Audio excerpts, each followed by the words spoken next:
Andy, thank you so much for joining us. How are things on the Plains as you prepare for what's coming up with the Crimson Tide coming to town? My pleasure to join you today, Roger. Things are going well. Getting ready for a huge weekend on the Plains, always around the Thanksgiving holiday. So maneuver around Thanksgiving and then gear up for the Iron Bowl on Saturday.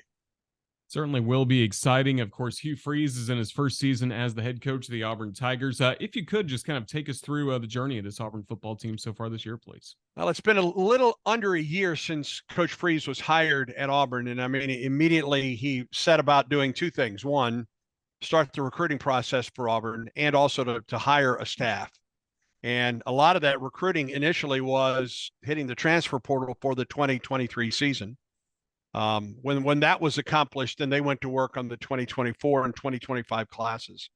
And in talking with the assistant coaches on this staff, many of them who were brand new to Auburn didn't see much of Auburn in those early days because they were immediately out on the recruiting trail. Auburn got off to a good start at 3-0, got into the bulk of the SEC schedule, and it was a tough road for Auburn with LSU and Georgia and A&M and Ole Miss, and took a 4-game losing streak into the Mississippi State game. And I think things kind of turned around going into the state weekend. I think Auburn had worked on its offense enough to where we saw a little bit more of tempo, a little bit more of the Hugh Freeze, Philip Montgomery type offense. And the Tigers then won 3 in a row, including 2 on the road at Vanderbilt and Arkansas, and then stubbed their toe, quite frankly, this past weekend against New Mexico State. So it kind of raises a question mark now as you get ready for the biggest game of the year. You'd like to take momentum into that game. You'd like to be playing your best football at this point, but now we get to see how this team responds to its toughest loss of the season with Alabama coming to town on Saturday. And looking back to Saturday, what made things tough for Auburn on both sides of the ball against the Aggies?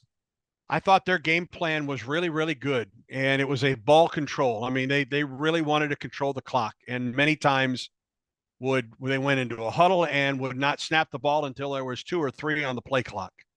That was almost every single play. And New Mexico State never played from behind in the game. Auburn tied it one time. New Mexico State immediately answered with a field goal and never trailed after that point. It was a baffling Saturday of football because Auburn had been playing so very well going into that. And I think it left a lot of people scratching their heads, including this staff, including this team, as they now get ready. And there was no excuses made. Hats off to New Mexico State because I thought they had a terrific game plan and they executed it very, very well. But still, it's one of those games that you don't feel that you should lose. And now how does Auburn respond with an outstanding Alabama team coming to town on Saturday? That is what we will see. That to me is the biggest question mark going into Saturday afternoon's game.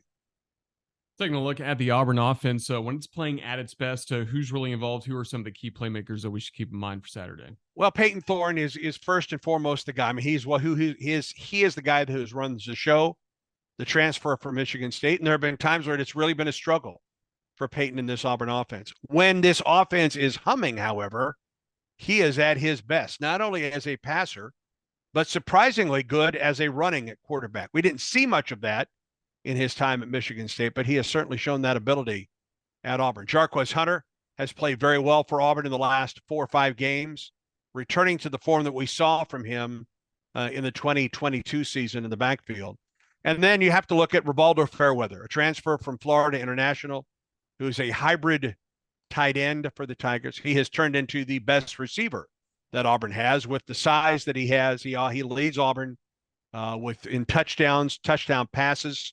Right now, he is on the verge of breaking Auburn's single season record, not only for catches by a tight end, but also touchdowns by a tight end. And for Auburn's sake, I hope he does that on Saturday. He has an opportunity to break the single season catches record held by John Samuel Schenker and the touchdown for tight ends by the late Philip Lessenkirchen. But how about on the defensive side of the ball? Who sets the tone there for the Tigers? That's a really good question because it's been different. It's been different groups. The secondary is the veteran group for this Auburn team. Everybody is back. Everybody that starts is back from a year ago for Auburn. The linebacking core took a big hit early this year when Austin Keys went out in game 1 with an injured thumb. He has returned. to the lineup. You can say the same for Keontae Scott at Auburn's nickelback. And he's a double threat, not only as a safety, but as a very good cover corner and is Auburn's best punt returner. Had a punt return for a touchdown in the Arkansas game. Up front, though, is to me the most intriguing part, because for a good portion of the season, well, Auburn did a nice job of stopping opponents' run game. Their front four just wasn't getting a lot of pressure on the quarterback. So Auburn had to bring its linebackers, its safeties, and at times its corners off the edge to get that added pressure. During that 3-game win streak against Mississippi State, Vanderbilt, and Arkansas, Auburn was starting to get a lot of pressure, even in addition from the front four. And Marcus Harris is the leader of that group up front. Out of Montgomery, Alabama, originally went to Kansas and transferred back to Auburn and really blossomed in the middle of that Auburn defensive line. He is kind of the Dallas Turner of this team in that on that defensive front. He leads Auburn in sacks and tackles for loss. And as he goes, I think this Auburn defensive line goes. Now, a week ago, Auburn again had trouble getting to the quarterback, Diego Pavia, a very talented quarterback for New Mexico State, and it showed. He made all the big throws. And if Auburn isn't able to get pressure on Jalen Milroe this week, from a defensive standpoint, I think Auburn's in some trouble.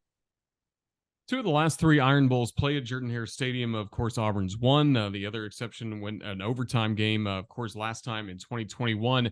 From your perspective, what makes Jordan-Hare Stadium such a good home field advantage for the Auburn Tigers against the Alabama Crimson Tide? I don't know if I can completely put my thumb on it, but it's a fact. Auburn has won some games here that very little gave them an opportunity to win. Listen, the 2019 Auburn team had a great deal of talent, especially from an offensive standpoint. And the second quarter of that game, which was just back and forth, and that game also included pick sixes and, that type of thing.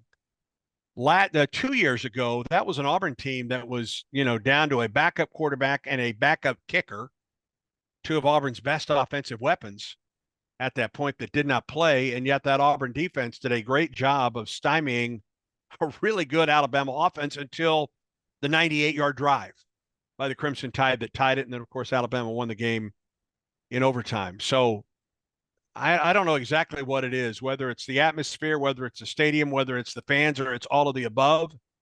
It is a tough place for opponents to play. And for the most part, that has been the case. And Auburn relies on that. And it will rely on that this coming Saturday night. Auburn's at least a 2-touchdown underdog going into this season, or going into this game. It doesn't seem to matter, at least in this game, when the game's played at Jordan-Hare Stadium. It's always entertaining. Well, Andy Burcham, we can't wait to be down there and call the game next to you guys coming up on Saturday. Just thank you for your time with us here this week on the Crimson Tide Sports Network. Have a happy Thanksgiving. Thank you. Happy Thanksgiving to you, Roger. Look forward to seeing you at the stadium on Saturday. Take care.